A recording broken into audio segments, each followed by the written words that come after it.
so we'll call to order. Make a motion, please. Pledge allegiance. Please stand.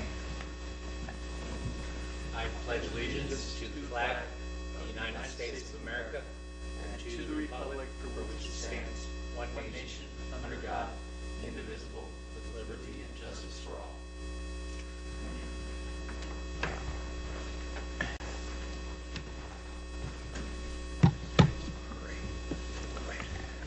All right. So, roll call. Yes. Commissioner Member Bolin. Here. Commissioner Member Peterson. Here. Commissioner Member Bacon. Here. Commissioner Member Duran. Not here. Commissioner Nitsa Legal London. Not here. Al Metcalf. He was back for it. He had to leave. And Vice Chair Ray Howley. Here. Form. Good. Under item 4, approval of minutes. Guys, I hope you didn't spend too much time looking for those minutes in your packet because they were not there. There was some difficulty with the video and you just haven't been able to do them yet. We'll bring them the next meeting along with these. Okay, so we don't approve minutes? No approval of minutes. No approval of minutes. All right. So, any old business? None. New business. All right, we have Cool PZ 180301, proposed zoning code amendment, changing the definitions of qualifying patient caregiver cultivation location to the minor requirements set forth by the Arizona Department of Health Services. Mr. Vice Chair, if I could. Mr. Rick Miller, the city manager, asked if we could just table this till next time. He had sent a message to the lawyers to see if the city could be more restrictive than the state law, because I believe that's how we are right now. So yes. He hadn't gotten an answer back yet, and he also wanted to get additional comments from the police department. So we hadn't gotten that yet. So he asked if we could, if you could table it till the next time, because we're going to bring in more things to you that we feel. I've got the other issue of how many yard sales a year we can have. We accidentally took that out of the code years ago. And well, it's funny, now that we've gone through this exercise, every free minute I've been looking in the book. Yeah. What else is wrong? What else is wrong, you know? No, and it's a good time to go through and It is. correct things. So we'll and refresh ourselves, right? Tim's got a good list of things that we need to fix. So, and if you have some more, please let us know. But we request that you table this item at least till Okay. the next meeting, and then, or a future meeting, I guess.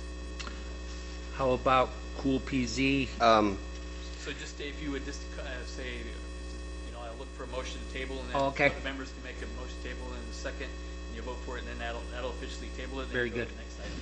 Yeah, Okay. yeah, you have to vote So, to table it. so we make a motion to table Cool PZ 180301. Just ask for a. I make a motion to table Cool PZ 180301. I second. Motion passed. And then ask for a vote. All those in favor? All in favor? Aye. Aye. Then motion. All against? No. Yep. Motion. Now for a second. Just want to gavel that. All right. So now on to Cool PZ 180302. Proposed zoning code amendment adding manufactured homes as a conditional permitted use in the agricultural zoning district. Section 501C of the city Coolidge zoning code is amended by adding the following conditionally permitted use. Section 501 agricultural zone conditionally permitted uses. Section 10 manufactured homes. Letter A, a 3-acre minimum lot size. Letter B, a manufactured home must be double wide. Letter C, may not be more than 3 years old. Letter D, manufactured home must be ground set. And letter E, minimum principal structure building setbacks are 50 feet in the front, 50 feet on the side, and 50 feet on the rear. Thank you, Mr. Vice Chair. And I think Tim has some comments. I do too, to some degree, and I know there's some discussion on this item. I think Tim, you picked 3 acres as a start point for, it sounded reasonable, and I know the ag designation allows smaller lot sizes than that, and I know the concern is sometimes you have a very expensive home, and then somebody comes in and wants to put a manufactured home next to it, maybe isn't of the same value. I faced that when I was at the county. I heard the discussion, and I used to have that issue too when somebody built a really nice home, and at the county we didn't have as exact a standard. There was no conditional use. It was just a free-for-all really at that time.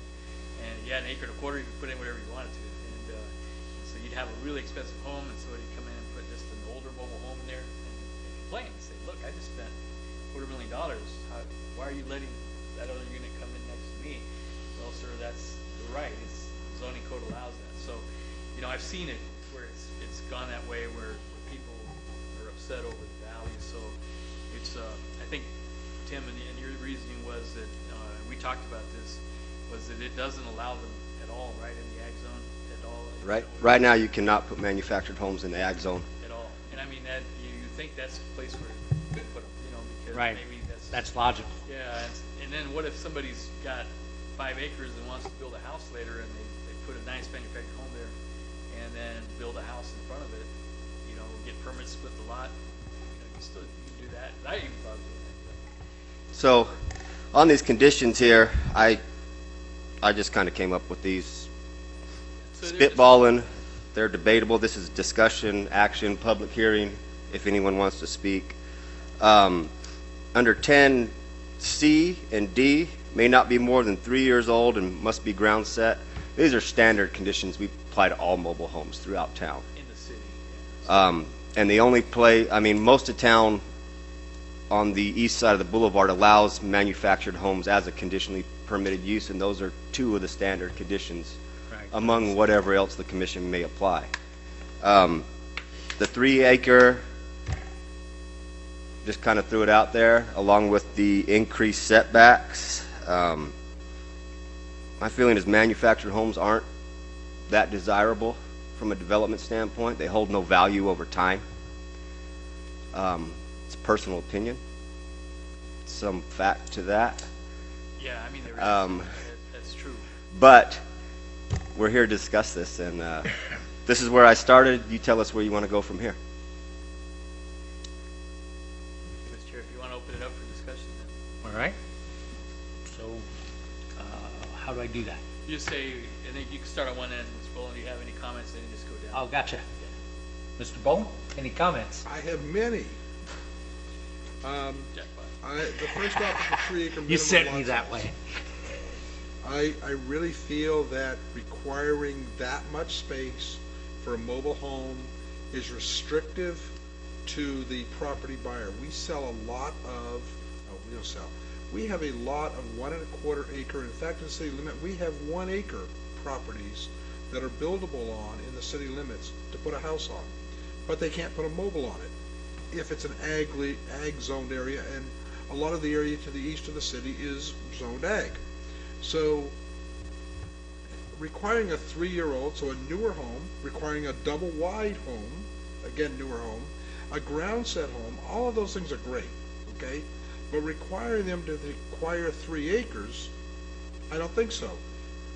One of the arguments that could be brought up is that, okay, you've got a 5-acre lot that has been split 4 ways, so each is an 1.25 acre parcel, which is county zoning requirement for a minimal size, and you have 3 people that built beautiful $200,000, $300,000, $500,000 homes on those properties, and then you've got this guy that comes out and buys his property and wants to put a mobile on it. Well, those 3 people it's a conditional use, not a guaranteed use, so they have to, that mobile home has to apply. The city has to notify the owners adjacent to it by law, this is going to be what they want to put next to your house. Do you have any comments? They then have a right to either in writing or come to this meeting to get a conditional use permit and say, yeah, I don't want a $50,000 or a $100,000 mobile home put next to my $500,000 house. Not gonna, and if they complain, the council, we as a group, and the council, which would be the next step that could go above us, would probably say, no, we agree with you because of this particular piece of dirt. No. But let's say that same thing turned around where I sold 5 acres of land to somebody, they built it, they put a mobile home on one of those lots, and they wanted to sell the other 3. Well, the buyer would know there's a mobile home sitting there. Do you want to buy a lot next door and put your $500,000 home next to that mobile home or not? And I can tell you there's some really nice mobile homes out there that when they're set up, they look great. I'll tell you, for instance, if you ever go to Cactus Forest and you look on the corner where all that vegetation is and all those plants that blow in the monastery, there's a house back in there. Have you seen that? That's a mobile home. That was dragged in there with a trailer, built there, and then completely redone. So does it look bad? I mean, it looks like a really nice house to me. Beautiful. And if you didn't know it was a mobile home, you wouldn't know that it was a mobile home. So that's why I say, I'm almost thinking a 1 acre lot, because the city standard for agriculture would be 1 acre. Is that correct? That's correct, Commissioner Bolin. So I would say that a 1 acre minimum lot size should be, but it's got to be only a conditional use permit allocation, where someone that already owns some other built up nice properties doesn't have to have a mobile forced on them. Mr. Vice Chair, if I could add to that, we in Glendale, I just bring that up because I used to work there. We had certain areas of the city that we could only put mobile homes in. We couldn't put a stick-built house, so we would replace houses in the federal programs, and we would, because we wanted the standards to be better, we actually could require them to be built almost like a stick-built home. They were 2x4 construction. We had, copper wiring in them. We actually had eaves placed on the edges of the home, so it looked like a house. And then we made it to ADA standards, so then we ground set it and landscaped it, and so it was beautiful. You couldn't tell. We couldn't tell, and we set it on concrete, and so it was valuable. It would increase the value of surrounding properties. It actually was a very nice unit, but we went to that extra step to make sure they'll build it for you. You pay for it, they'll build it. So I mean, it's possible to have a really nice manufactured home. They're all plywood. It's not like the old ones that I grew up in, and these now have just regular drywall insides, and They're not trailers. Well, and they are mobile homes. yeah, it's changed a lot. So. All of these improvements would be part of the conditional use permit anyway. Correct. Vice Chair Halby, if I may, I'm inclined to agree with Commissioner Bolin on this. Part of the conditional use process that goes through, you guys determine whether this use is appropriate for the area that it's being applied for. And maybe it's not, maybe it is. We have standards in place that address landscaping and stuff for new construction on houses and things like that. You could require additional landscaping as part of that if you wanted to. But I agree. I would just add, if you were to entertain removing the 3 acre minimum lot size in 10A, 10E should probably also be removed, the modified setbacks. Standard setbacks, I think, are 35 foot for ag in the front and 15 on the sides. I could be wrong about the sides, but the front's 35. So just let them go to the regular ag setbacks? Just standard setbacks, unless as part of the conditional use permit commission deemed Yeah, we want it further some away. variance in setbacks was necessary, and then that would be at your pleasure. Why would we want a different setback? Because you can buy 2,000 square foot mobile homes. I sold a triple wide one time, and it was 2,800 square foot mobile home, okay? So you can buy a 2,000 square foot mobile home, and somebody could put porches all the way around it, dance it all up, make it nice, and put it on that land.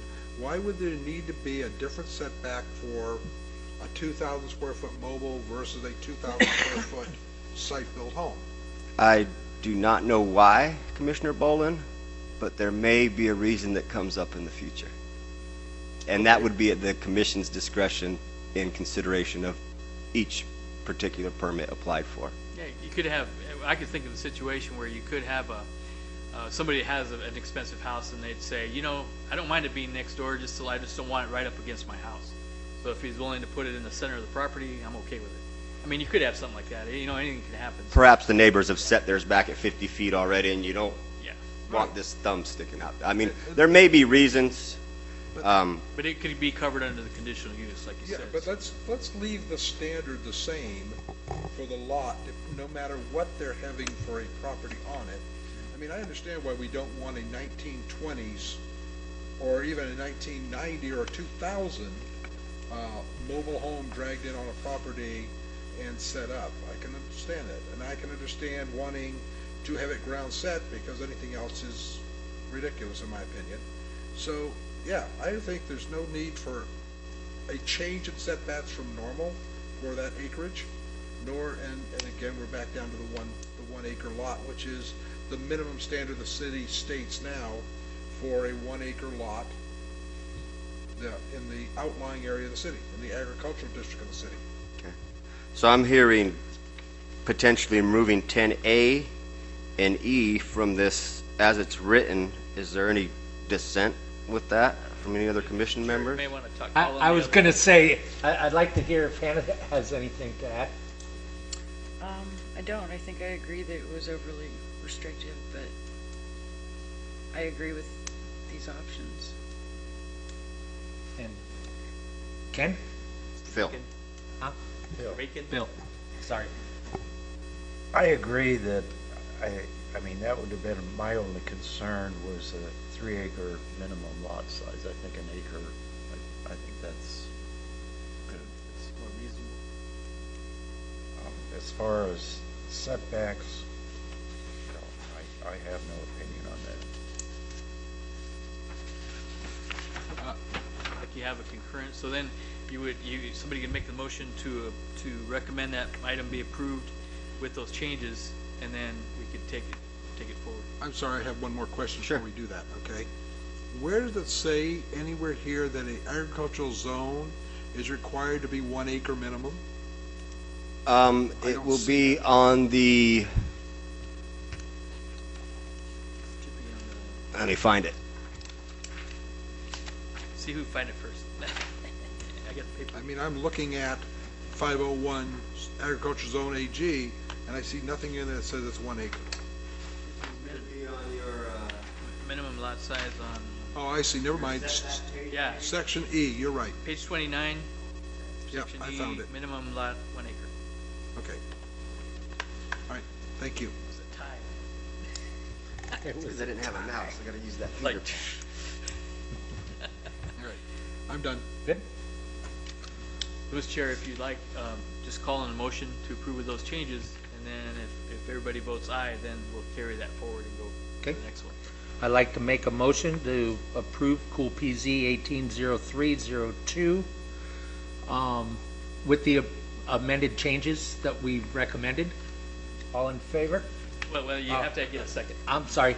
Yeah, because chair can, I believe, can make a motion if so choose. A lot of times the chairs have somebody Okay, else make the motion. has somebody else do it? And but I think you're allowed to do that. So Yes. So you can make a motion and ask for a second, see if there's support. I'll So you second. can leave it the way it is and then ask for a Okay. second, We'll second the motion. I'll second that. and then call for a vote.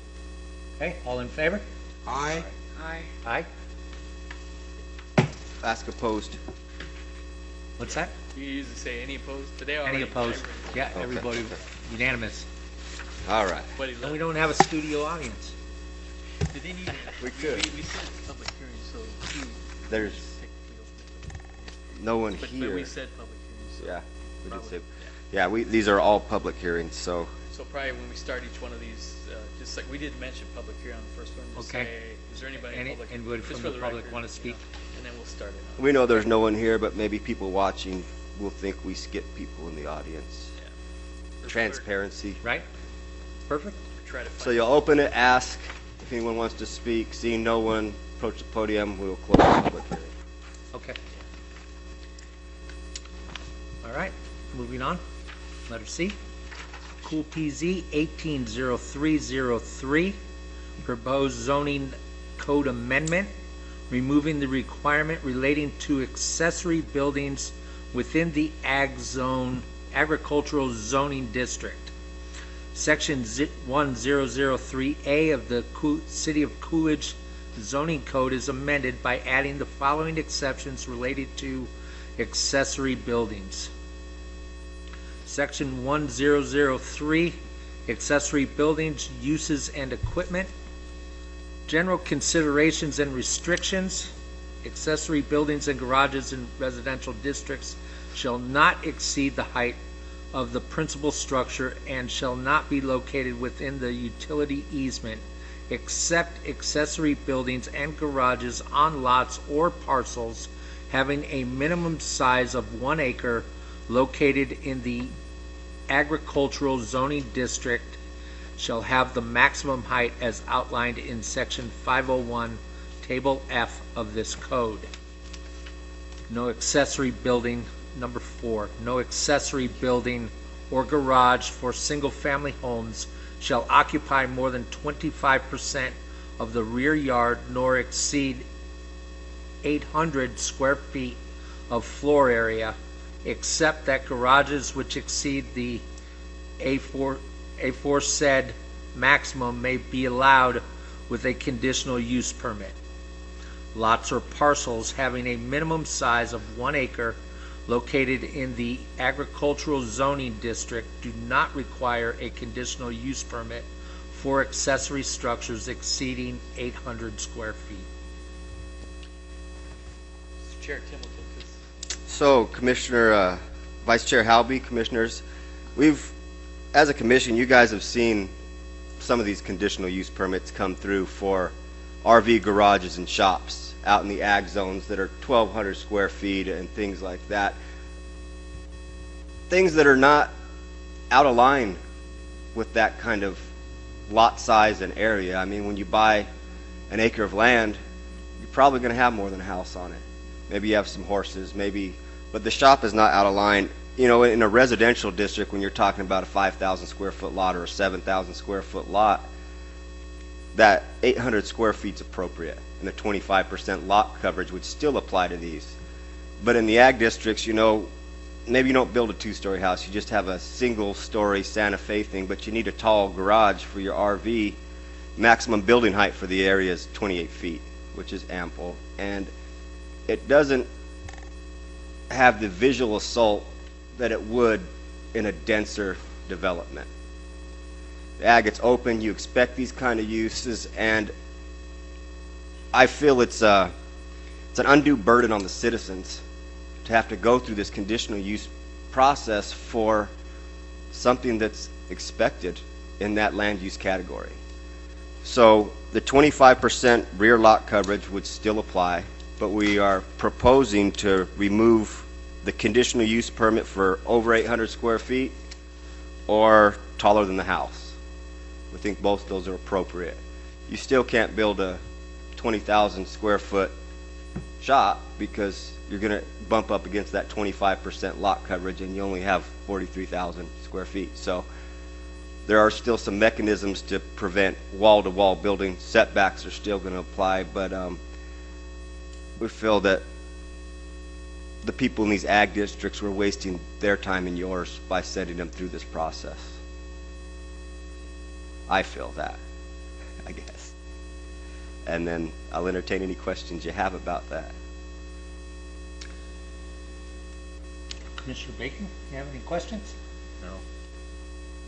I agree with your analysis. Thank you, sir. Commissioner Peterson? I don't have any questions. Commissioner Ball? Oh, yes, absolutely. Good. He was biting his lip over there, I think. Wait, my turn. Okay, how many accessory buildings, uses, or equipment can I have on a property if I've got 1 acre and I'm not going to cover over 25% of it with these accessory buildings? So I've got 43,000 square feet of land. I can have 10,000 square feet of building. Is that correct? That is not entirely correct because of your 43,560 square feet.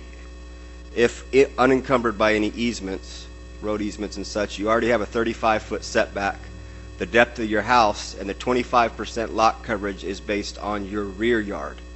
Rear yard is 25%. The amount of buildings is going to depend on what kind of buildings you want. You are allowed one accessory detached garage per property, period, any zoning district. But Where does it say that? somewhere else in the code, but it applies. It's accessory structures. It's in section Keep talking. 101003 Okay. something. Yeah. One accessory detached garage, but it's specific to detached garages. So you may have a detached garage of 1,200 square feet, and you may also have an 800 square foot workshop, a 200 square foot tool shed, and so on. And how about Until you broach that 25% rear lot coverage. Okay. So if I have an RV barn, So- which is open, Okay? and it's, let's call it 600 square feet, I can still put a garage shop of so many square, of so many square feet, and I can put maybe a couple of carports on this same property. Would that be correct? If I have enough space to not cover up the 25%. Carports are like pole barns. It's a four-sided open structure. What you put under that is up to you. It could be hay bales, it could be cars. I believe a garage is enclosed on 3 sides and the top. I would have to look at the definitions for this, though. Yeah, it's section 1003, accessory buildings and use. Yeah, it does limit it in all. It's page 143 in the zoning code, section 1003A, and it has all the general considerations and restrictions for accessory buildings and uses. Let's see if garage is defined in It's not in section A. Yeah, and I mean, if it's a question of the number, because you have so much acreage, can you build more than one accessory? We could look at that and come back. You know, this one right now is just for the height, you know, but I know, but I'm trying to go through all of that. I like the height, the 28 feet, because I think a 12 or a 14-foot height for an RV barn would be too short. right. You can't put an RV, most RVs are gonna run 13 and a half feet. Mhm. So you can't put it in one. Well, my eyes aren't that good. Well, and we also have a pole barn, a hay barn that somebody wants to build, and it's the same restriction. And you know, pole barns aren't, you know, they're the height to put enough hay underneath them and all that. So it's pretty common in our area because we have so much ag. Yeah, we've got several of them on the east side of town. We have pole barns on a lot of our properties out there. Yeah. So We store a lot of hay in this area. so our code doesn't recognize and work well with that. So that's what that's gonna take care of with this Right. change in HN03 is that. Yes, I'm Commissioner. just trying to make sure that we are, you know, Absolutely. pole barn, because here it says, Pole barn could be a garage. yeah, Under the definitions of this code, are you looking at garage private under the chapter 3 of the zoning code? what page are you on? I'm trying to get back to it. Sorry. That's all right.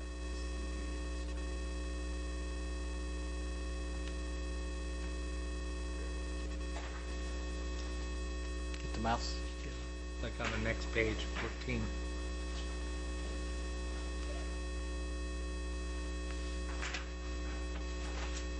Oh, he's gotta have his mouse now. Now he's getting serious. There we go. High tech. All right. Garage private, dedicated accessory building or portion of the main building used for storing of a self-propelled vehicle with capacity not exceed 3 vehicles per family in the building to which the garage is an accessory and not more than 1/3 of the total area stored in such garage shall be commercial. What page are you on? 14. Page 14? Under the definitions in the front. Okay, it's fine. I'm gonna Boats learn are to good, use this right? book. Okay, I see it now. Boat is self-propelled if it's in water. But if it's an RV, But if it has a fifth Not wheeler, always. Yeah, there could be some, I mean, there's, obviously a camp trailer is not self-propelled. Yeah, a toy hauler is not self-propelled in many cases. A what? A toy hauler is not self-propelled. No, it is not. Right.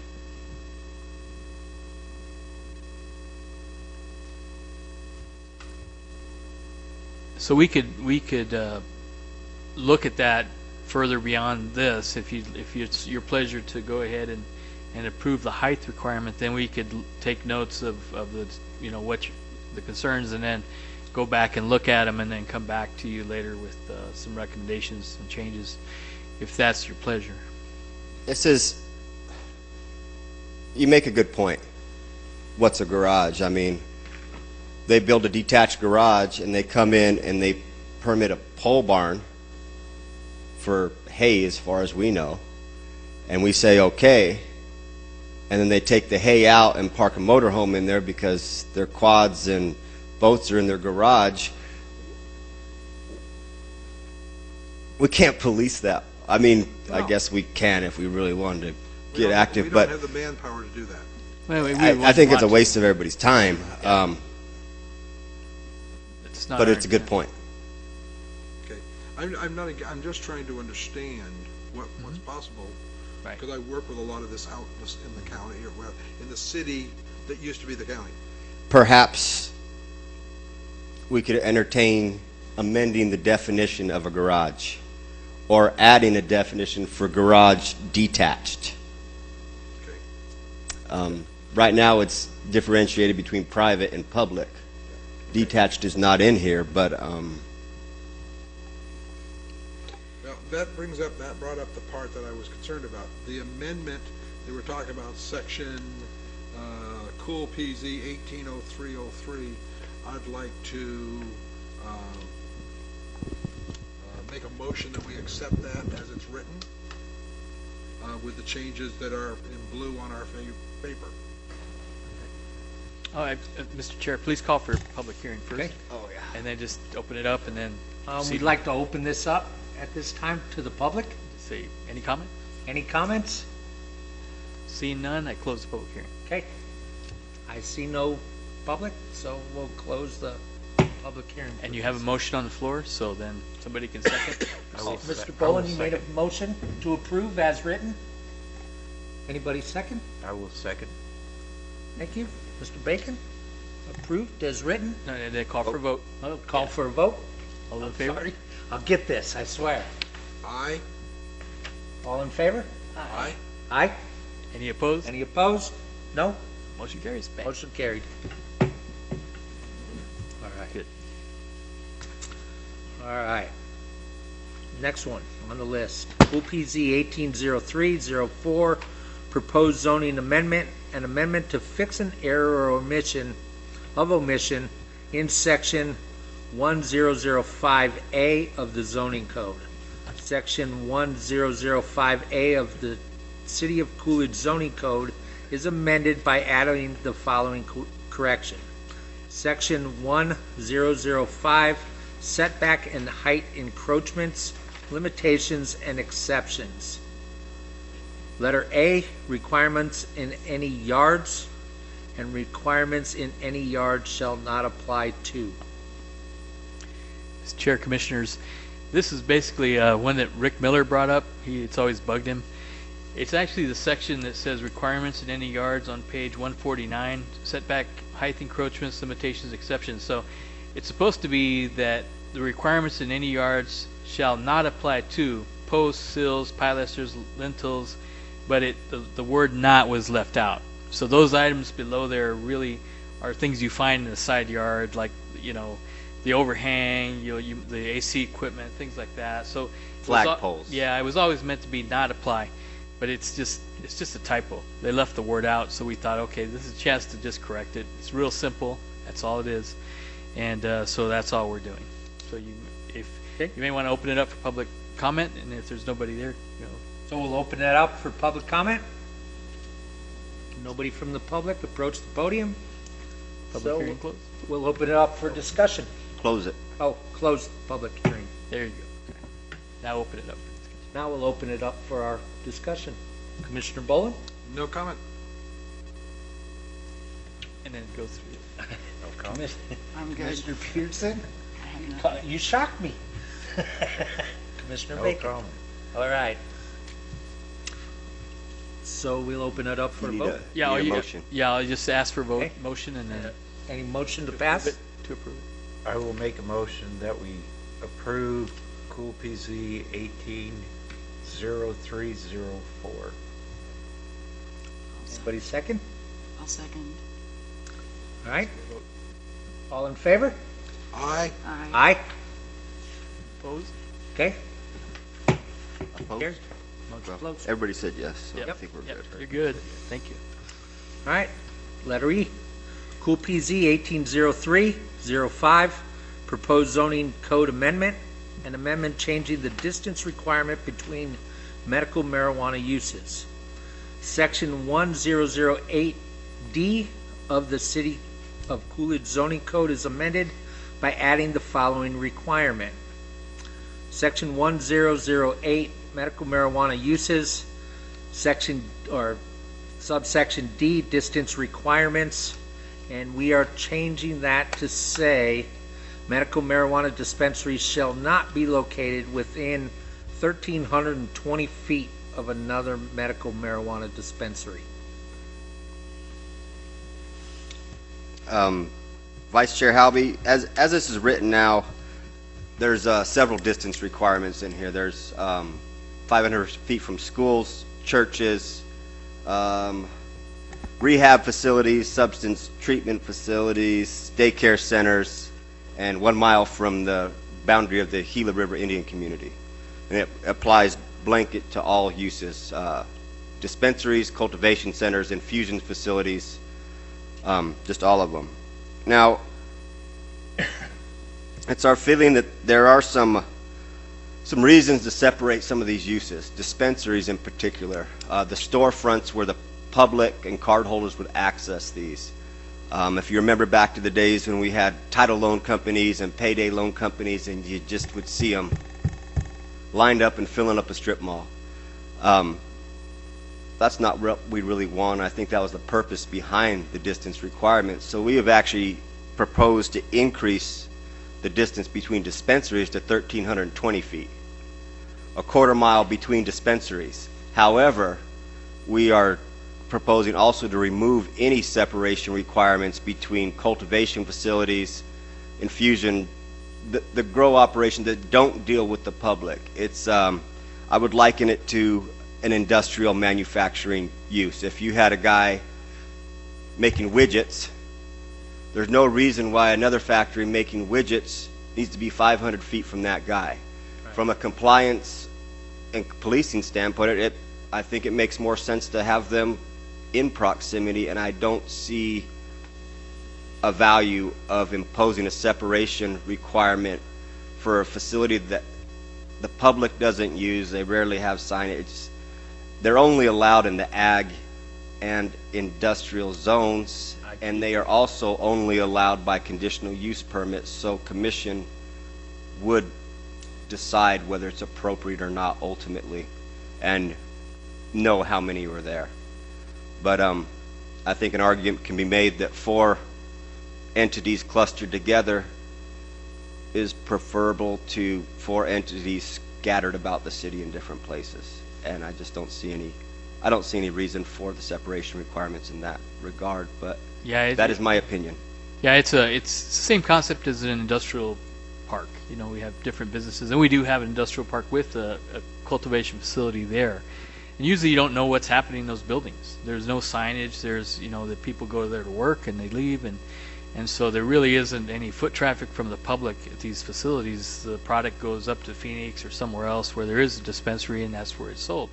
So there really isn't, you know, I think when we passed this originally, you know, it was kind of we weren't really, it was a new idea. We hadn't considered it, so we sounds good, you know, see what happens. So we've looked at it now, and it's, you know, we're making some changes that we feel will help, and you know, and so I think Tim has a good idea as far as just separation, just of the businesses. Not to say it's a bad business, so to speak, but it's just I guess a compromise, we'll say, okay, well, if we get to the point where we have a lot of dispensaries, we want them separated. So that we thought more of like the Safeway Plaza. If it just became full of dispensaries, would we want that? We said, well, probably not. We want them separated a little more. Even though legally, I think you're only allowed one dispensary in our city at this point, right? I think by Correct. state law. So it really doesn't have any big effect. But in the future, you don't know. So I think it's a good idea. It's my opinion also. So that's. No, I can kind of speak to that myself. It's not honestly, it's not a matter of during working hours. It's really the after hours when those employees do go home, the drain on the resources for the community and the city to police that area to ensure that nothing's bad is happening. It would be in the city's benefit to have them in close proximity of one another. I think from a overall utilization of resources from the city, it would be advantageous for us to pass that. Mr. Vice Chair, if you'd like to open it up for public comment, Okay, close the hearing. so we'll open that up to public comment. No public, so public's closed. We'll open that up to our discussion. Mr. Boland? I have a couple. Currently, you're saying state law only allows one dispensary within the city limits of any city in Arizona? They call them CHAs. Or what? It's called a CHA. It's a health service area. There is, Health Service Assessment. yeah, is- there's a limited amount of them in the state, and you're allowed, when they were initially licensed, one per area. Okay. The city falls entirely within one area, and hence we have one. I have heard, but don't know if it's true, that after they're open for a certain period of time, they can relocate anywhere they choose into any CHA. So if we have our operating one here, and someone in Chandler ran their year or two required, they can pick up and relocate into Coolidge. They would require a conditional use permit to do so, Okay. but the health department restrictions would no longer apply at that point. So we could potentially have someone else try to come in here. I mean, it's unlikely someone's going to move out of Mesa or Chandler and come to Coolidge to do it, but why not try and get ahead of it? Okay, the next question I have then is, there is a limited number of places in Coolidge that a dispensary can be operated based on all of the different 500 feet, mile, all these different other requirements. There's a very small amount of places in Coolidge that could be.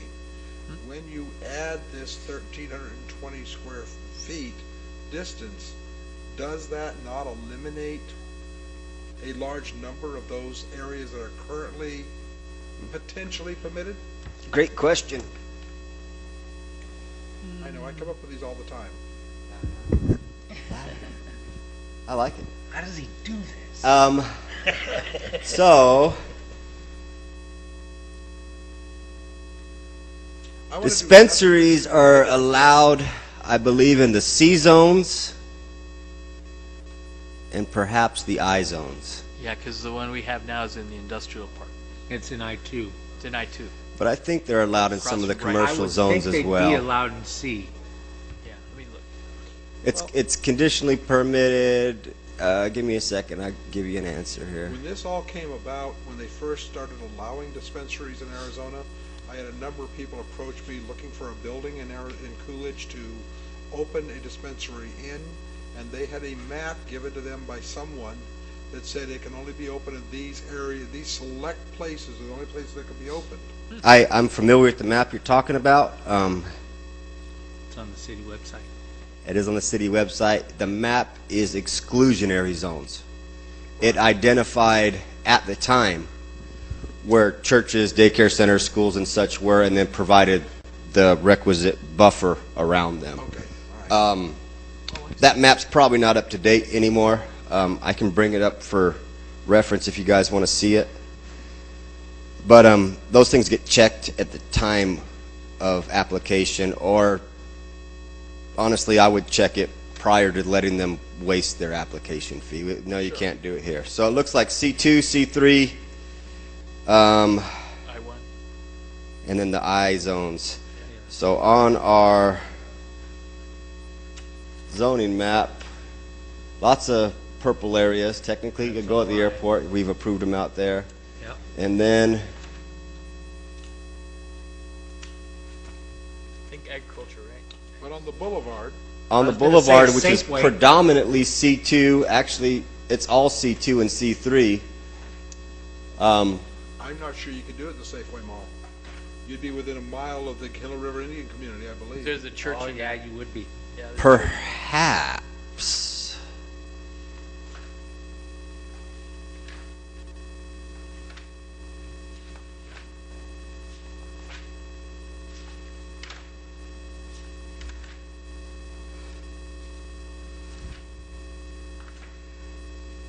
That's a maybe. That boundary's not on this map, but It's close. it is close. It absolutely is close. Again, it's kind of a case-by-case thing. But I think Skip, I don't think we have medical marijuana stuff on here anymore. and I believe Skip is on the reservation. San Carlos Irrigation and Power. I believe that property is. You are correct on that. So the Safeway Plaza would not be eligible. You would have to pretty much get south of the Pima Lateral Canal. Okay. The Tractor Supply Plaza has a daycare center in it.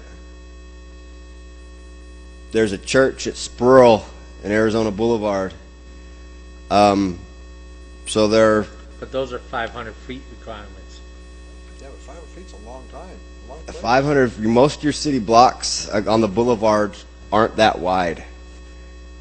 Well, some of them are, I guess. Yeah, 250. So it is going to rule out a great deal of the Arizona Boulevard. Coolidge Avenue, there is the Kennedy House over there that would run a 500-foot buffer around it. And Catholic Church is right there. There's a Catholic Yeah. church down there. So with this restriction, you're almost, I need more tools than I have here, but you're probably almost eliminating the boulevard. And then you would be confined strictly to most of the industrial areas that are outside of that. The 1,320 feet, I took that because that's the required separation from payday loan companies from each other. Oh, yeah. They can be built pretty much anywhere. They don't have the same As long restrictions. as they have 13 and 20. I would like to see, before this is voted on, a breakdown of what would be left. I can based accommodate on that. Numbers, on what is really left. If you put a place, for instance, if you could put, which I don't believe you could, but if you could put one in the Tractor Supply Shopping Center, if you legally put one there, and I don't know, but if you could, where could you put another one that's 1,320 feet away, a quarter of a mile in any direction? Because you couldn't go to the north because you'd hit the Pima Lateral, and so you'd be blocked off by the reservation. I can certainly provide that analysis for you, Commissioner Bolin. Also, just as a point, you guys can change the 1,320 feet if you would like to see a different distance. If you'd like to wait for that analysis to make that determination, I understand that as well. I don't want to do anything to limit businesses from coming to Coolidge in almost any way. I mean, I want to protect their right. At the same time, I don't want to see 4 of them in a row sitting in a shopping center. That's the intent of this is to prevent the clustering. Because of all these limitations that are required, all the 500-foot things, it really puts a major burden on a business trying to find a location because there's so few locations to start with. I agree. Like I said, the 1,320 I took directly from payday as a starting point. I didn't consider that plus all these others and how that would impact it as a whole. Okay. But that's, And I'm sorry to create the work, but I would like to see that before. I'm happy to do I it. don't care about adjusting that number. I'm more interested in figuring out what does that really mean to a business that wants to come in and start a legitimate business in Coolidge? My belief personally is that at some point in time, marijuana usage is going to become legal for all people in Arizona. And they're going to have to buy at a dispensary, and I don't want to make it a locked-in situation where only one business gets to operate in Coolidge. If I may, Commissioner Bolin and Vice Chair Halby, this provision applies strictly to medical marijuana. If recreational marijuana were to successfully pass a ballot initiative in Arizona, it would have a whole new set of zoning regulations that apply to it as well. We are dealing strictly with medical marijuana. Okay, I hadn't thought But, about that. but then we're differentiating between medical and recreational, and in fact, a proprietor coming to build a dispensary isn't gonna wanna differentiate.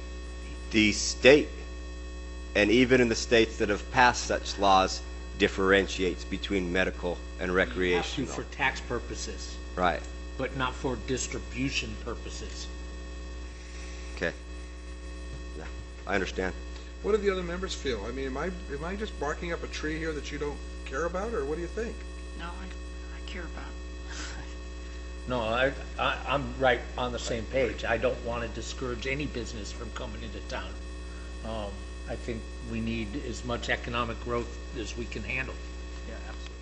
But according to state statute, we're only allowed one. Is that correct? At this point, Currently, For now. Initially, in theory, we could have another medical marijuana dispensary relocate from an existing location in another CHA Okay. and come here if they've been open for their year or 2 years. There's a time There's a frame. moratorium on it. They I would was still gonna have say, to can apply I for a clarify little conditional bit on use. that? What's that? So when they passed Prop 203 and they organized how they were going to distribute dispensaries throughout the state, they used the CHA process. And in 1979, I believe, when the state started to grow in population, they broke the state up into community health assessment areas by population based upon the need for pharmacies. Okay. So that told the community how many pharmacies we need to build in this area to support this amount of population.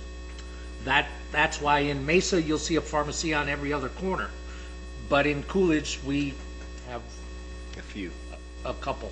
I mean, Coolidge is how many miles long from north to south, Tim? Do you have any idea roughly? The city limits or the real town? The city limits that we've annexed in, we go a long way south now. We're within 3 miles of I-10 on the south to Hauser Road, so we're So we're 20 miles long. and we're total of About 70, 18. 74 square Yeah. miles. Okay, Yeah. we're 74 square miles, and we're allowed to have one. That's going to change with time, okay? Absolutely. Yeah, I will. And so we need to be prepared. And again, I don't know if that limit is good, bad, or indifferent. I just know that if I was going to open a business, it was going to be on the main thoroughfare of the city. That's where I'd want that business, because I don't know what percentage of those people are going there,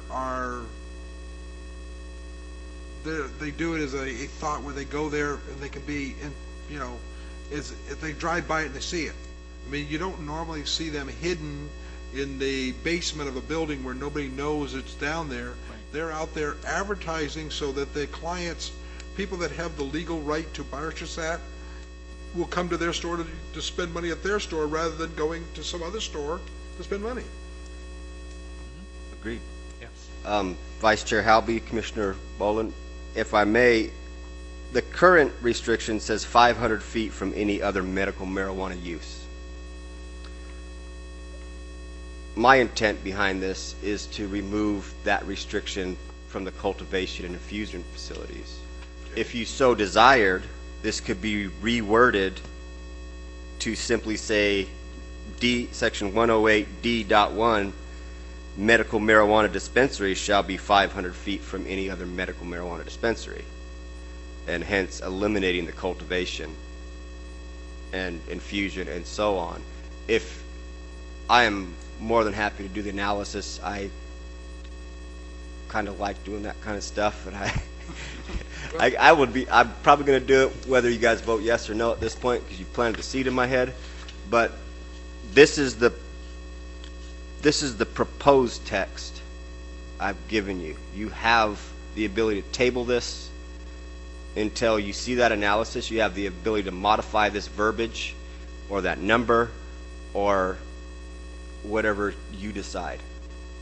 I just want to let you guys understand what your options are here. I would like to propose that on Coolidge PZ, or Cool PZ 180305, we change the verbiage to only indicate growth, distribution centers, Dispensaries.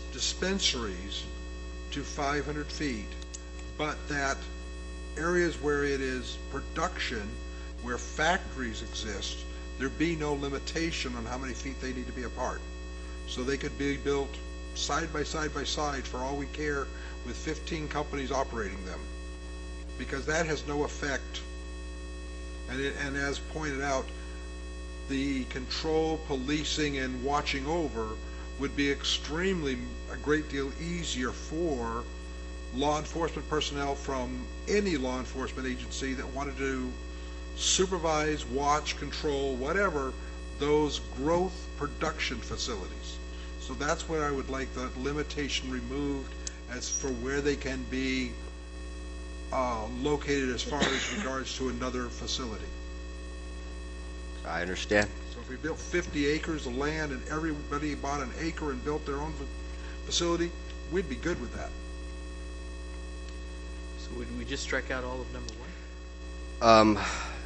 So what Commissioner Boland is asking for is basically on 1008D.1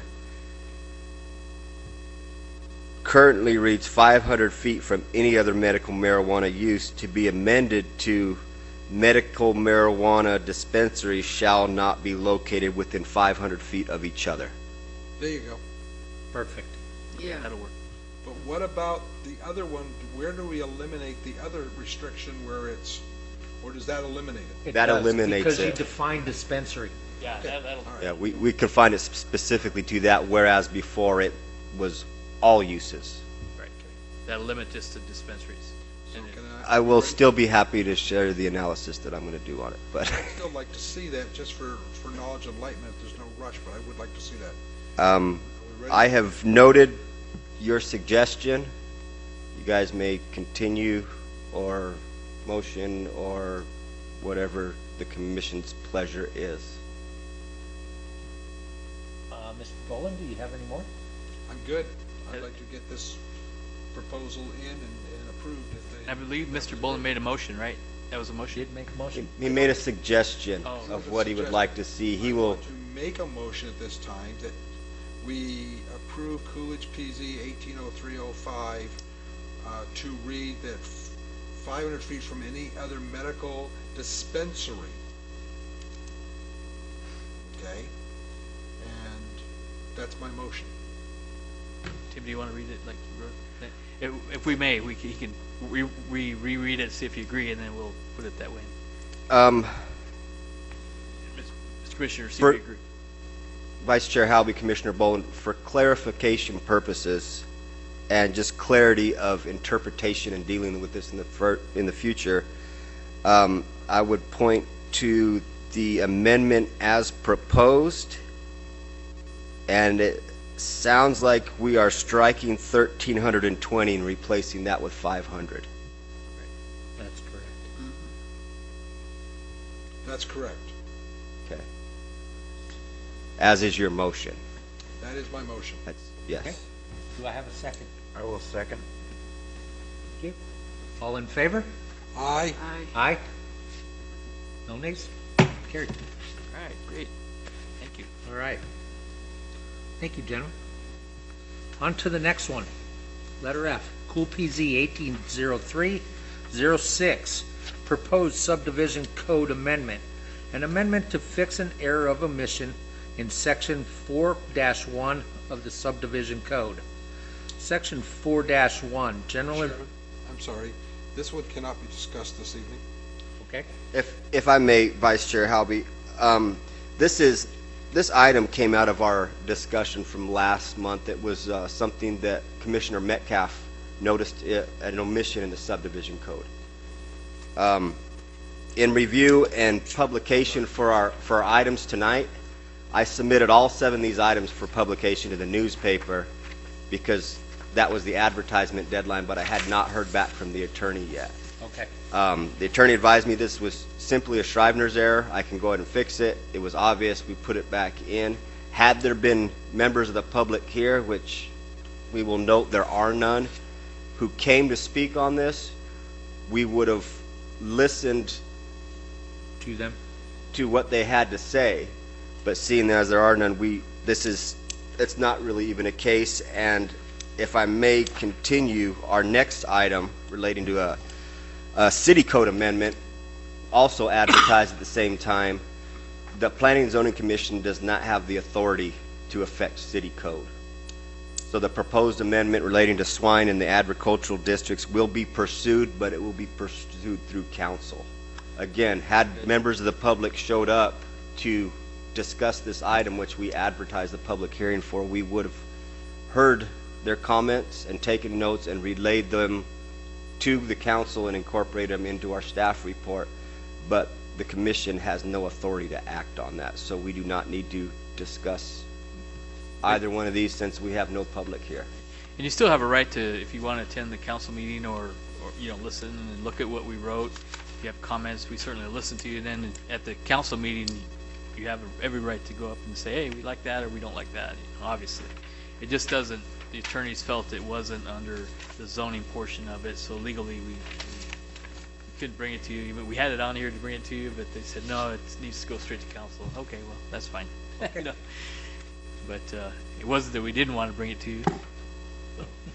Yeah, and the previous 5 items we discussed will all go to council. We will have another public hearing on all 5 of these. Right. It will reflect the changes you guys have made to the various sections, and then they will ultimately hold a vote and approve by ordinance or deny or potentially make some changes as well. So they'll have a public hearing first and then wait another meeting and then approve it, right? Do they have to wait a meeting, I think? I don't believe they have to wait a meeting. They can amend the ordinance at the time, with whatever changes they have. I'm trying to remember how that is done. But yeah, so it'll follow the process, and then it'll go for another public hearing with city council, and then they can vote to approve it or change it or whatever, so. And if they change it, they may have to have another public hearing. Because I know if you, but we'll, But that's a lawyer question. yeah, the attorneys would do that. Because I remember getting into this whole thing when they change something and it has to be advertised by law by so many days, you have to re-advertise it so the public knows, because if they would have seen something different, they would have attended the meeting. And so then you just re-advertise and have it at the next meeting. So that's how that works. But anyway, thank you so much for all this. It was really good. Very good. So do we have any reports from the chairman? Commissioners, thank you for all your hard work tonight. And at this point, I really just what we had. We're doing, as far as economic development, we're still courting some home builders now that are calling us, and we're working through some issues. I think they're working with Arizona Water to try to get through whatever they have to do there. And we've been trying very hard to Tim and I and Rick to interpret the code in the right way and not lower our standards to the point where we're getting something bad, but really looking at some good products that are match what we got. But the products are changing, so we recognize that. What people are buying now is a little different, but they still, still want tile roofs. We still want some stucco, and so they match some of the existing houses, and so we're being very careful about that. And I'm actually driving to other communities to see what they're proposing to build, and see if it fits in, and being open-minded about what's being built. So hopefully we'll see some activity once those things happen, because I don't know that they purchased property, so I don't want to go out and ruin that, just mess that up. But there's at least 3 home builders looking in different areas of the city, and so that's really good. And we're still working on all our big developments down south with St. Holdings, and that's ongoing. You know, we have multiples. I had a site selector here yesterday. Yesterday, yeah, the gentleman I had, Dean Foote Consulting. He's one of the biggest site selectors in the country. Actually lives in Glendale, but he's the started the Site Selectors Guild, and what they do is they work with these big companies to whittle down what sites they're looking at. So you're always good to talk to those people and be on their radar screen and let them know what we got. So I took them everywhere and showed them all the things we've got going for us, and I'll keep sending them information. And you know, I told them we're very pro business. So is the commission, so is the council, and that's good. He said send him some information, and he took some pamphlets and things we had, and we're strengthening our website. He told us that was very important. So we're moving forward. We're doing good. So hope to see some activity pretty quick. Fantastic. Thank you. Tim, I don't know if you have any. Expect more of this. Yeah. We got We'll lots be back of with things more to work things. through, and as always, if you guys notice things, you have suggestions, call, email. We'll see what we can do. These things I bring forth are things you guys have told me or things I've identified. The proposed changes is a starting point. Don't be afraid of hurting my feelings by changing what's been proposed here. I don't even have feelings, so tread. I worry about that endlessly. I'm sure you spent many a sleepless nights, Commissioner Bolin. I would like to know more about what defines garages Oh, in that area, and, you know, pole barns and stuff on these 1 acre lots. Okay. Well, how many different structures will we allow on these lots? Because I can see potential for it getting very carried away. they are still held to a minimum of 25% rear lot Yeah, they're coverage. still, yeah. That's And that's good. Yeah, in fact, I was calculating one today where I went to the house. It wasn't a big, it was in town. So somebody's adding a big addition. So I was doing all the math and making sure that what they had accessory wise didn't exceed the 25%. So I went to the house, looked in the backyard, and okay, I signed off. After we did all the calcs, I talked to Tim and we were on the same page, so it looked okay. But that'll happen the same way in the big ones. And if we need to allow more because we got more acreage, we'll talk about that. I agree. Our definition of garage could use some improvement. We will work through that in future meetings. Yeah, and Update. depending on the lot size as well. Mhm. I mean, what's allowable on a half acre and what's allowable on an acre or 2 or 5 should be different. Yeah, maybe we could do it based on acreage. All right, maybe even 25% the will take setback care of could that. change Sure. based upon the lot size. We will have to hold these discussions for a future meeting, but I am taking them as input at this point, and I will incorporate them into a recommendation that you can feel free to pick apart. And Or Mr. Chair- support. Or support, or either, or did whatever good. your pleasure may be as the commission. You did a good job. I am here to help you. All of the items you brought before us were important and they were well thought out. Thank you, Tim. Thank you. It's a good job. We appreciate that you brought those up because they're all concerns that the public is going to deal with in the future. And thank you for that. And it sets us up for success. And we all want that. Yep. It's number one. All right. So do we do a call to the public? Do it just to. We still have yeah. to. Still do a call to the public, but we have no public, so we'll close the call to the public. Yes, sir. All right. And I propose. I make a motion that we adjourn. Yes. Thank you. I'll second that. Take a vote. Take a vote. All in favor? Aye. Aye. Let's go home. You're adjourned. Thank Meeting you so adjourned. much. Guys. Appreciate it.